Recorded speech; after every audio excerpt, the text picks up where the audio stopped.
Hi there, I'm Dean Heskin, President and CEO of Swiss America.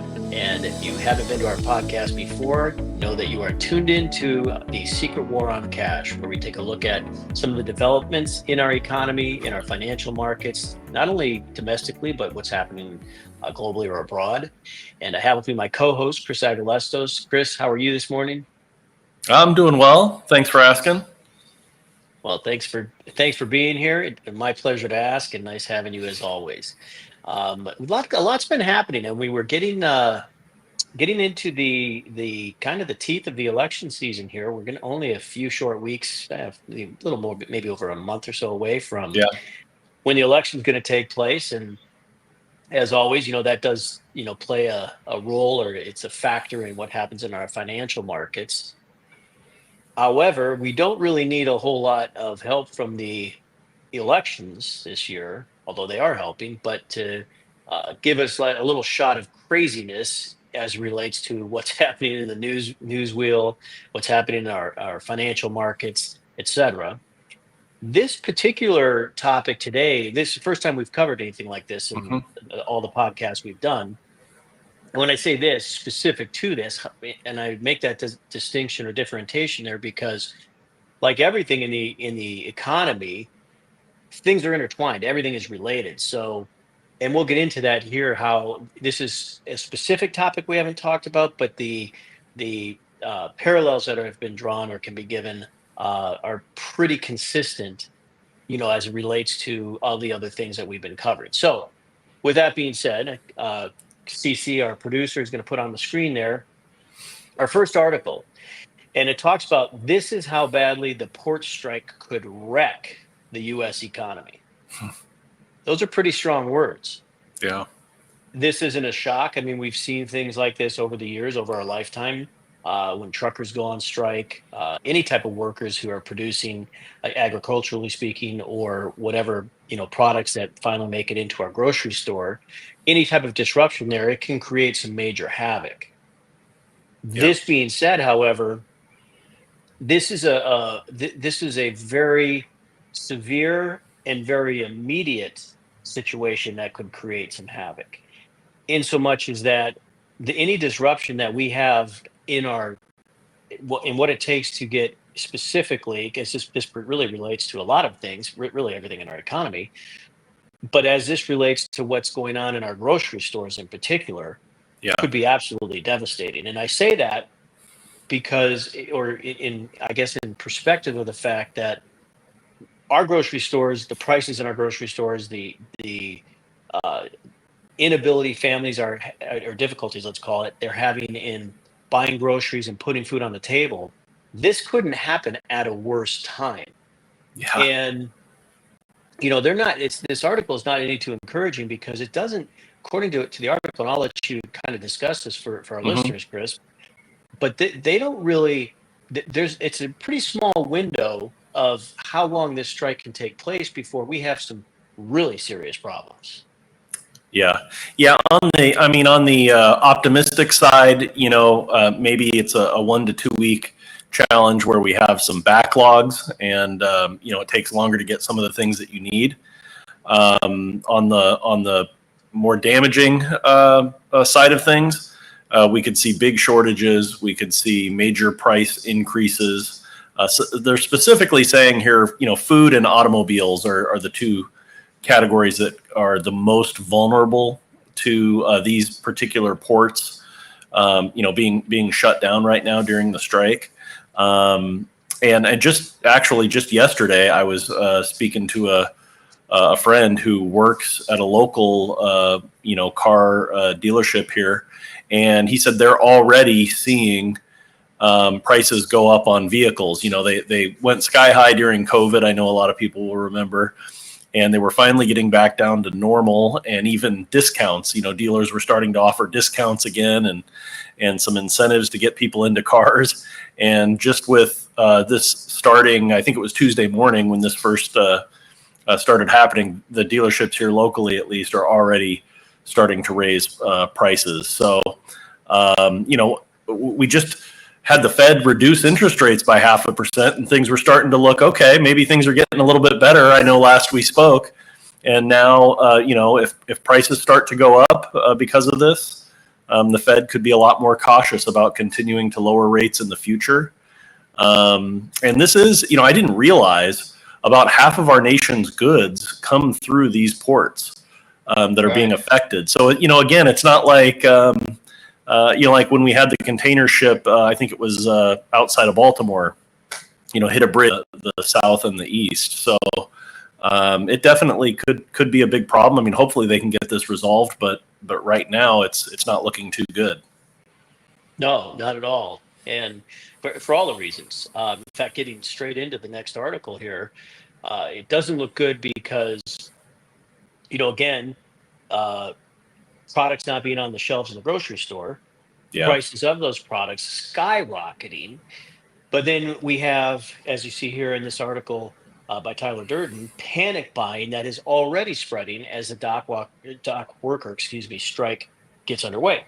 Yeah. Now, in the article here, it does make the designation or the distinction that a lot of the panic buying that they're seeing right now could be in part related to the hurricanes that have just occurred. Yeah. And certainly that's to be true. That it could be very well true. But I think the big thing as you look at this, it just speaks to when you talk about panic buying and how little it takes for there to be a disruption on the shelves of your Yeah. grocery store. How little it takes. Yeah. If it is a hurricane, so be it. But when you have that panic, and we all remember, what was happening with panic buying during COVID, when toilet Mm-hmm. paper was no longer on the shelves, and all those other things. Those what today is a convenience, all of a sudden became a luxury. Yeah. And the bottom line is that it to me, as I look at this, and I do understand, okay, the hurricane and whatever, but it does speak to just how sensitive our economy is to any type of disruption right now, any type of Yeah. disruption. Yeah. And this is just one aspect of it. There are, and that's why, as I mentioned at the onset of this podcast, how everything is intertwined, everything is related. As this is happening, so now all eyes are on what's going on our docks with our dock workers. But understand too, price inflation, BRICS, the US dollar, and how it's been struggling, the debts, the deficits, all this other stuff. It's not like that stopped as this is happening. That's still going on. This is Yeah. just one more cog in the wheel that potentially could create some very devastating consequences to US families. Yeah, it'd be nice if we could get a break, from at least a couple of these things. But like you point out, it seems like it just keeps piling on. And you mentioned the shortages. One of our coworkers was in Costco the other day and said already the toilet paper was gone and the paper towels were low. And here in Arizona, we can't blame that on the hurricane.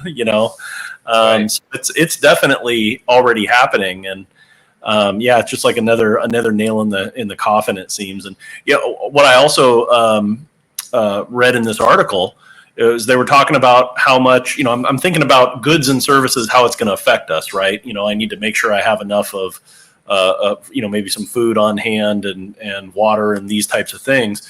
But they also talk about how it's going to hurt our exports. And I hadn't thought about that. I was being selfish, kind of thinking, how is this going to affect me and my family? But they say that the farmers could get hit pretty hard here. About 30% of our agricultural exports go out of the affected ports, and 80% of our nation's poultry exports. So if you're a farmer, right, and especially in the poultry industry, and 80% of your product now cannot go out the door, you're going to have some major problems soon, right? You can only store that for so long and keep it fresh and have enough places to store it. If you can't move that product, it causes a major problem. And I think we're also used to, just-in-time delivery, especially with things like Amazon. We're used to needing something and ordering it and having it a day or two later, maybe a few days in some, more remote regions. But, we really have gotten used to having things pretty good, right? Being able to get stuff when we want it. And I know I've always kind of, partially because of the industry we're in, tried to, prepare, be prepared for these types of situations. And we do have emergency food and some supplies and things. And boy, do I hope I never have to actually use them, because I imagine it's going to taste horrible. But at that point, just survival is what's going to matter. But it really just does show you how any sort of disruption. Do you remember, gosh, I want to say maybe it was 4 or 5 years back, there was a strike that was about to happen, or maybe it happened and they put it to bed pretty quickly with truck drivers. And kind of the same thing, there was a lot of talk about, all of a sudden we're not going to have any vegetables in our grocery store if we can't get the truckers back on the road. So, this is just one more thing that we get to deal with along with all the others. Well, yeah, exactly right. And it's not, look, for those tuning in, not to sound doom and gloom about it. It's just the current reality of our economy. It's the current reality of this situation that we're all living in. And the key is, as you mentioned, Chris, is preparation. And that preparation means, yes, just in your mind, exploring ideas. Okay, if there was a disruption with our water supply, what do I have to fall back on? If there was a disruption to our food supply, what do I have to fall back? For those who are currently invested in retirement accounts, have their own individual investment accounts, non-qualified, qualified, whatever it is, that's the key as well. Being diversified, having some physical metal on hand, which gives you something to fall back on if the system itself were to shut down in any way. One of the true advantages to metals is gold and silver that you hold in your hand is not dollar dependent on its value. It has value universally speaking. Every country and every currency throughout the world right now trades in gold. So if you're holding a piece of gold, it speaks the language of all those monies out there. And why that is significant, people say, well, what do I do with this gold if times get tough out there? You wait and see what's happening and just know that if and when there is a disruption with our currency, what will happen is some form of medium will emerge. And what gold and silver has done for centuries is allowed people to utilize that either in direct exchange or exchange to whatever that new or prevailing currency may be. So, talking about all this, Chris, we might want to consider, our podcast is entitled The Secret War on Cash. We might want to call it the Blatant War on Cash, just because it's in our faces, right? They're not hiding it. Not anymore. Very overt. So anyway, well, thank you for that, Chris. And hopefully this is a situation by the time we do our next podcast, this situation has been resolved. And the good thing is for those tuning in that it can happen, and hopefully does happen that quickly. Again, it just speaks to, however, the sensitivity this economy has to even the slightest of disruption. So, and for tuning in, if you have not contacted our office to receive a free copy of the report entitled The Secret War on Cash, or maybe to learn a little more about getting qualified or unqualified funds invested into physical gold, physical silver, all the information is free to you. Just contact us at 1-800-289-2646. or visit us online at www.swissamerica.com, and we'd be happy to send that out to you. Until next time, thanks for tuning in. And if you're not subscribed to this podcast, please do so. We'd love to talk with you more in the future. Thanks a lot. Take care.